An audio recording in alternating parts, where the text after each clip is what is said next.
ខួបកំណើតបងឆ្នាំហ្នឹងអត់បានធ្វើឲ្យចំថ្ងៃបងកើតទេដោយសារតែបងមានភារកិច្ចចុះទៅខេត្តចឹងហើយលើកហ្នឹងហួសថ្ងៃហីចឹងអូនត្រូវតែធ្វើឲ្យបងធ្វើអីមួយឆ្នាំមានម្ដងហើយកន្លែងហ្នឹងម្ចាស់ខួបសើចសប្បាយហើយប៉ុន្តែអ្នក surprise ឡើងញ័រដៃជាងម្ចាស់ខួបទៀត Happy birthday ឡើងញ័រដៃ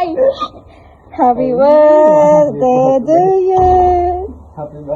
យាយទៅកន្លែងហ្នឹងស្ដាប់តែសំឡេងស៊ីនហើយនឹងវីដេអូស៊ីនទៅក៏ដឹងថាខ្ញុំញ័រដៃហើយភ័យជាងម្ចាស់ខួបទៀតភ័យដោយសារអីដោយសារតែខ្ញុំខ្លាចសម្រេចទៅខុសព្រោះអីលើកហ្នឹងខ្ញុំសម្រេចគាត់បានសម្រេចហើយបើឆ្នាំរដងសម្រេចអត់ដែរបានសម្រេចទេឲ្យតែថាទិញនំឬក៏ទិញអីចឹងគឺគាត់ដឹងមុនរហូតឃើញរហូតចឹងពិបាកក្នុងការសម្រេចឆ្នាំហ្នឹងបានសម្រេចហើយសម្រេចហ្នឹងរៀបចំទេអត់តាន់ទេគាត់ថាគាត់មកពីធ្វើការភ្លាមលើកនំsurprise យកហ្មងហើយកន្លែងនេះមិនដឹងថាម្ចាស់ភ័យសប្បាយអស់ឬក៏មិនទេណាគេសោចហ្មងហើយចាំមើលដល់ពេលទីគាត់បួងសួងដឹងថាគាត់បួងសួងធ្វើម៉េចទេណាគេទៅឡើងមកយូរដែរហ្នឹងពេលបងបួងសួងហ្នឹងអត់ដឹងថាបងបួងសួងធ្វើម៉េចទេប៉ុន្តែឆ្នាំនេះអូនជូនពរឲ្យបងមានសុខភាពល្អពិសេសគឺសុខភាពនឹងហ្មងហើយការងារជោគជ័យមានលុយចាយច្រើន